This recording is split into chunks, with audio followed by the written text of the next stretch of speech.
Hindi pinalampas ni Idol Raffy Tulfo ang nadiskubring bilyong korupsyon sa tanggapan ng National Irrigation Administration. Katulad ng iba pang tanggapan ng gobyerno, malala ang katiwalian sa loob ng NIA ayon mismo kay Acting Administrator Eduardo Gilen. Napaamin nga ang bagong chief na si Gilen dahil sa matatapang na interogasyon ni Senator Raffy Tulfo patungkol sa talamak na korupsyon sa kanilang ahensya at tila wala itong ginawa para matigil bagkos pinagtatakpan pa ang mga buhayang tauhan nito. Komento ng mga netizens, Honorable Senator Tulfo, ipagpapatuloy mo sana na weed out ng mga corrupt tiwaling government officials. Nakikita namin ang magandang hinaharap ng Pilipinas at mas kabuhayan ng mamayang Pilipino, especially our farmers, kung ikaw magiging susunod na presidente ng Pilipinas. Mga taong salbahe, hindi na naawa sa mga mahihirap na mga tao. Dapat sila at ipakain sa mga langgam para maranasan nila ang pait na naranasan ng mga mahihirap. Kahit anong gawing hearing na yan sa mga korap na gobyerno, hanggat wala nang nakukulong sa mga kawatan, di matitigil yan. Puro lang namang hearing nangyayari. Mas maganda wag na lang i-live o ibalita. Masakit lang sa mata at pakinggang wala rin namang nangyayari. 2021 po yung 2021. Kailan po kayo nag-assume ng office? last December lamang po, Okay. sir. Mayor So po ako ng 2021. Yes, sir. So 2021. So ibig sabihin, bago ma-devolve to sa LGU, talagang itong proyektong na ito, bulok na. So gusto kong malaman, sino ang project manager na yan para makulong? Kailangan makasuhan at makulong.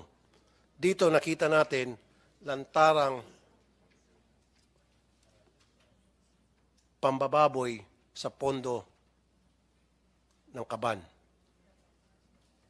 2020, sabi niya, anong year ulit yun, sir? 2021 po yung 2021 na-devolve sa LGU. 25 years na ito, nakatiwangwang ganun. Binadgetan, and then, hindi na pakinabangan. Ito yung sinasabi ko, Mr. Chair, na napakarami. Binadgetan, at hindi pinakinabangan. It's Mr. either Chair. substandard, poor construction, hindi tinapos, pinabayaan ng katiwangwang. So, gusto ko makuha yung pangalan ng project engineer niyan. Yes, Mr. Chair. Moving forward, Mr. Chair, if I may, kaya po ang bilin ko ngayon sa ating mga regional managers ay uunahin po yung request na projects ng mga irrigators association natin. Unfortunately, marami po rito yung, again, communal irrigation systems. Kaya po, ginagawa naman po natin ito ng paraan. Sa aking term po, gusto ko po kasing tulungan din yung mga CIS kasi knowing na hindi rin kaya ng LGUs, na tulungan po sila, sir. So, magtulungan po tayo sana rito. Thank Okay, you po. you started sa NAIA in December, tama, 2022. So, nung umupo kayo sa NAIA noong 2022, ano-ano po anomalya ang inyo pong nadiskubre at ano po yung ginawa nyo doon sa mga nadiskubre nyo anomalya? Engineer, sir? Well, ang akin naman po ay napakarami po talagang trabaho niyan, sir. In fact, pagpasok ko po Napakaraming trabaho. Ang tinatanong ko po, anomalya. Sir, ang Okay. gusto ko lang po Kasi sir, di ba pag upo ka, ang una mong gagawin, dahil tad-tad ng anomalya, akusasyon, aligasyon against NIA, korupsyon against NIA, nung umupo kayo, di ba ang una mong gagawin, gagawa kayo ng audit para doon sa mga proyekto at ano yung mga proyekto dito na questionable o may anomalya. Ilan po yung na-discover nyo at ano po yung ginawa nyo doon sa na-discover nyo na anomalous project? Okay, sir. Ang una ko pong ginawa ay Hindi, ang tanong ko lang po, ilan po ang na-discover nyo? hindi ko lang po More may or mga- less, may sir. mga- More or less. Give or take. May mga delayed po na Ganito po kasi, sir. Hindi, sir. No, I'm just talking about anomalya. Anomalya. Na alam nyo po, deklarado nyo na bilang kayo po ang administrator and you're an engineer, nakakaintindi po kayo sa construction ng mga dam. Yung bang sa tingin ninyo na, oy, ito anomalous to, may problema talaga to. Period. Yun lang po ang gusto kong malaman. Sir, ang Ilan po? No, sir. Just answer my question, please. Hindi Direct ko to po the point. masabi kung ilan, sir. Pero ang una ko pong Hindi, approximately, sir. Come on. Siyempre, pag uupo ka, kasi if I were you,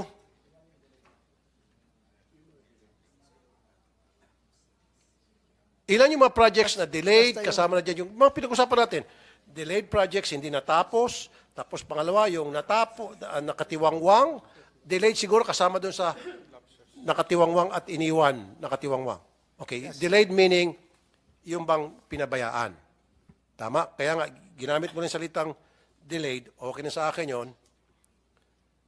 Kasama dyan yung mga projects na hindi na tinapos. So, ilan po yung projects na ganon at ilan po yung... give or take lang po, yung nakita niyo po talagang na may anomaly sa mga proyektong ito, ilan lang po, give or take. Sir, mahirap kasi yung sa anomaly, sir, kasi deep investigation po talaga yan. Ang nakita ko po, may mga delayed na project. Like in the case of Balog-Balog, sir. Kaya sabi ko po sa inyo, January pa lang ginagawan ko na po yan ng paraan para mai-rebid po ulit. At saka yung mga delayed projects po, inisyuhan namin kaagad yung mga contractors ng catch-up plan. Yun po yung una kong ginawa, sir. Okay, ilan sa mga project nakita nyo na walang patubig? If I may butt in, Senator Tulfo, yung may catch-up plan sila eh. So yung catch-up plan, how long will it take them to implement the catch-up plan? Sinasabi nyo? Dapat po habulin nila yung yung kanilang slippage. contract time po O nila. tapos blacklist. Hindi naman po kaagad, sir, kasi ang mahirap po kung mag-i-blacklist mo kaagad. Siyempre, mas lalo pong matagalan yung project. Dahil Pero po, yung i-rebid nakikita mo ko, ulit. napag-usapan natin kanina, pag na-blacklist, 1 year lang ang blacklist. Kaya Balik nga, na uli. sir. Kaya- Di ba pwedeng mahaba-haba naman yung blacklist? Penalty yung blacklist eh. 1 year lang, sasali na uli sa bidding yon. Well, I hope, sir, mabigyan po ng pansin yan pag nirevise po ninyo yung procurement law, sir. Kasi wala po naman kaming power para po yan. And for the information of the audience here, the Ombudsman just issued a very strict decision concerning procurement. Just while we were having hearing today, including procurement of several high-profile goods. Just today. So, Senator Tulfo, mahaba itong Konti na lamang po. hindi, not you. Itong kay Administrator Gillian, mahaba itong hihimayin mo talaga. Yung bang ipipresent nyo, sagot doon sa sinasabi ni Senator Tulfo? Yes, Your Ibibigyan din natin si Senator Tulfo ng time para sagutin yung sagot nyo. Yes, Your Honor. Kasi preparado kayo, yung baka biglain nyo kami rito. No. Hindi naman po. Very straightforward lamang po. And then, bibigyan po natin ng chance si General Bisaya po. Dahil time naman po niya yan. Yun lang. Senator Tulfo, if I can just butt in. Papapahingahin muna kita ng konti at alam kung naghahabol din tayo ng pareho masamang pakiramdam namin ngayon eh. I have here the affidavit of Yusek Sebastian. Ka-appoint mo lang and you are now the acting chairman of the board of the NIA. As chairman of the board, your primary duties would revolve around providing strategic direction, oversight, and governance to the NIA. Sa lingwaheng Tagalog o sa layman's, ano ho yung role nyo dito ngayon? Kayo yung mag-oversee kay... hindi kayo binigyan ng microphone, ha? Ba't walang microphone itong page? Policy. Ano ho yung ibig sabihin? At anong pinag-uusapan natin dito, maka-counterman? No, Mr. Chair, but regarding policies and the suggestions that I'm listening, that I'm hearing, I think some of them can be taken in the board, especially looking at how the big projects are being implemented and how they should be followed strictly. We have noticed that in some of the projects that have been discussed, Mr. Chair, there are lots of delays, and sometimes the delay are due to simple errors in computation, errors in specifications. They're changing specifications. So we are trying to, with the administrator, we are trying to correct this and get more commitments from the project managers who are in charge to be more diligent and strict in implementation of the projects. I was also put there, Mr. Chair, because the irrigation, as pointed out by Senator Tulfo, is very important in enhancing our rice productivity. So we are now implementing a convergence approach with NIA. I have challenged NIA, Mr. Chair, to identify at least 1.5 million hectares that they can irrigate properly during the rice production season. Because if we can do that, we can Bin Central Luzon o sa iba na yung lugar yon? all over the country. If we can do that, Mr. Chair, we can At improve our how many sufficiency kabans per level. hectare? If, you can just imagine, Mr. Chair, if we have 1.5 million hectares, although NIA said How many kabans per hectare? let's just start at six. At 6, that's already 9 million metric tons.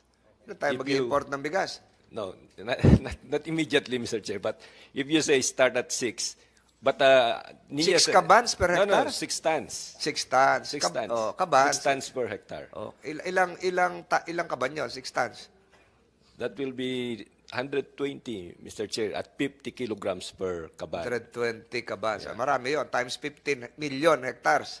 Times 1.5 million. 1.5 million hectares. So that's 9 million metric tons already. Is that part of your submitted budget for 2024? No, that's the challenge that I'm asking NIA, but they said they can commit 1 million at this time, 1 million hectares. So but 1 million gradually, na lang para mas madali. but gradually we would like to reach at least 1.5 million, so that if we can do that, Mr. Chair, we can shift our main rice production to the dry season, which will be safer from the typhoons Foods. and other calamities. But it's a big challenge because we have to make all those And how many years irrigation. will that be? That's up to 2020. Yun nga sinasabi ko, Mr. If Chair, we can dito make all kanina. this, yeah. Kasi kung ginagawa lang ng NIA yung kanilang trabaho ng maayos, may punto rin kayo. Hindi na natin siguro kailangan pa mag-import ng rice. Kung lahat ng mga lupain na pwedeng pagsakahan ng palay ay malagyan natin ng irigasyon, then maging maganda ang rice production ng ating bansa. Yes. And we don't need to import. That's Kaso, babadgetan ng by the billions and billions of pesos ang NIA for irrigation projects that will help in rice production na hindi naman pala nagagawa dahil napupunta sa korupsyon. not only rice, Mr. Chair, agriculture itself is very dependent on irrigation. Yes, I know. So Pero we doon can- muna sa rice kasi yun yung reklamo, especially now na ang taas ng presyo ng bigas. Ang dami nagte-text sa akin, ang dami nagme-message. Sabi, Mr. Tulfo, bakit di mo na punahin din yung problema sa presyo ng bigas? Ito na nga, pinag-usapan natin, mataas ang presyo ng bigas dahil purang production natin, yung irrigation system pala natin hindi gumagana na maayos because of the problems na dulot ng mga tiwaling mga, hindi po kayo kasama pa dito, tiwaling mga tauhan nyo dyan sa NAIA. So we hope, Before and even now, siguro. so I hope, Mr. Chair, with our convergence, because through the convergence, we are also using the Irrigators Association of NIA as a Sa convergence, the other agencies. convergence with other agencies. Ito kaya, nakatingin And ako also- dito, diagonally to the right, nakikita ko, nandito pala ang Pag-asa. Pag-asa is part, Pasensya na, hindi ko kayo natanong pa kasi kaya po kayo naririto kasama nung sa DPWH, kasama ng OCD tungkol sa baha sa Bulacan. Pinaalis na natin yung DPWH siguro, yung Pag-asa, paalisin na rin natin. Excuse na rin natin kayo. Pasensya na, sir. At wala dito yung isang resource person natin. So we can excuse the officer in charge of Pag-asa. And I'd like to commend you for doing a good job. Thank you, Sana tumama thank you, ka pa sa Senator. susunod na mga bagyo. Yeah, in fact, we're monitoring a storm. Meron bang storm bago? Yeah, Algoring. So Kailan dating, sir? actually, pumasok na siya, and then Saan po sa south? east of Apari, Cagayan, and we expect north. na the Habagat will be enhanced again starting Sunday. So tatamaan yung FIBA? Hindi naman siguro. So we can excuse Pag-asa, we can excuse OCD. Gentlemen, thank you for gracing this hearing. Hindi na tayo kasi mag-uusap doon sa tungkol sa pagbaha sa Bulacan. Thank you. Sa Tarlac, siguro we expect you to submit a position paper tungkol po doon sa Balog-Balog. You're from the DNR Tarlac, di ba? We expect you to submit a position paper. Ms. Esteban. Senator Tulfo, you can proceed. Uling tanong na lang dito kay Engineer and then meron pa ako ibang activities na gagawin today, Mr. Chair. Bago natin suspend, sana Mr. Chair. Engineer Gilen, nung pag-upo po ninyo, gumawa ko kayo ng audit ng mga projects na yung iba doon nakita nyo o marami doon nakita nyo anomalous or sige, yung term mo na lang gagamitin natin, delayed. At kinausap niyo po, sabi niyo yung mga kontraktor para tapusin na. Okay, sinulatan yung mga kontraktor. Now, ano pong reply ng mga kontraktor na yon? And then B, ano pong ginawa niyo doon sa mga project manager na involved doon sa project na yon? Actually, maganda naman po yung response po ng accomplishment po ngayon, Mr. Chair. In fact, itong ating yung mga problema po na nakita natin, like yung delayed, ano po. Again, dahil sa convergence namin with DA ngayon. At makasingit, at ano po yun sa delay? Kasi dalawang klaseng delay, Mr. Chair. Delayed dahil talagang hindi tinapos at nakatiwangwang na tulad nung nangyari sa balod-balod phase 2. Okay? Balog-balog. Or delayed dahil yung contractor ay umatras, umalis, for whatever reason, iniwan lang nakatiwangwang. Dalawa yon. So ilan po yung sa delayed na yon, yung bang pinabayaan na? And then versus doon sa delayed na hindi lang tinapos ng kontraktor at umalis ang kontraktor, siguro hindi nakapagbayad. May mga narinig kasang balita na hindi nagbayad yung NIA, kaya hindi na tinapos, umalis sila, pero kaya pang tapusin. Pero meron din na hindi na kayang tapusin kasi bulok na nakatiwangwang na tulad nung nakita sa balog-balog at saka yung kanina, yung 25 years na nakatiwangwang. Yes, sir. Sa balog-balog, Administrator Gillian, sinasabi ni Senator Tulfo dati na stop, di ba? Tapos aakyat kayo sa NEDA? Aakyat kayo sa NEDA for what? Sa restructuring po. Anong sabihin? Para kumuha uli ng pondo? Hindi, sagot. Can I? Mr. Chair, Mr. Chair, the situation of Balog-Balog updated overall program of work is the total project cost of Balog-Balog is around 14 billion. So 14 billion. 14 Kayo na billion. nagagastos is? Pagka ang project po is 2.5 billion and above, lahat po ng yung mga project na yan po ay papasok sa NEDA. ICC board para aprubahan po bago po ma-implement. Mapondohan ulit. Yes, yeah, Mr. Bago Chair. mag-proceed. Okay. Kaya po yung balog-balog ngayon po, sir, Mr. Chair, nung in-endorse po ng NIA board doon sa updated overall program of work niya na amounting to 14 billion, yun po ay sinabi po ng NIA board na we cannot proceed with the bidding, with the procurement of the remaining work, not unless the approval of the NEDA is given. Yes, So, you're familiar with this, Yusek Sebastian. The reason why I raised this, Senator Tulfo, and I'll show you this in a while. Bago nagsimula itong balog-balog, and I'll be showing this to Senator Tulfo and then Administrator Gillian. The World Bank, decades ago, in their recommendation, which I will read now, and I want this to be part of the records of these proceedings. 1.81 paragraph. To achieve this focus, the irrigation program proposed in the plan should be re-evaluated by NEDA. Two large projects, Balog-Balog and Pampanga Delta, appear of particularly doubtful economic viability, they would also ignore the plan's objective of regional equity and emphasis on small-scale systems. Yung World Bank, sinabi noon, ayaw nila yung balog-balog. Ayaw din nila na pumunta na sa NEDA decades ago. Ngayon, tayo, ibabalik ulit nyo sa NEDA. So I'll show this to Senator Tulfo, highlighted, tapos pabibigay ko kay Director Gillian. Hindi ko alam kung anong pagbabago nangyari decades ago, but balog-balog was started decades ago. Pero sinasabi ng World Bank, hindi daw viable si balog-balog. Pinababasa ko lang kay Senator Tulfo and then mabibigay ko na sa ewan ko kung mali ako dito, pero galing sa World Bank ito which will provide you. Unless nagbago na ng isip ang World Bank, Correct me if I'm wrong. Go ahead. Well, Mr. Chair, ganito po yan.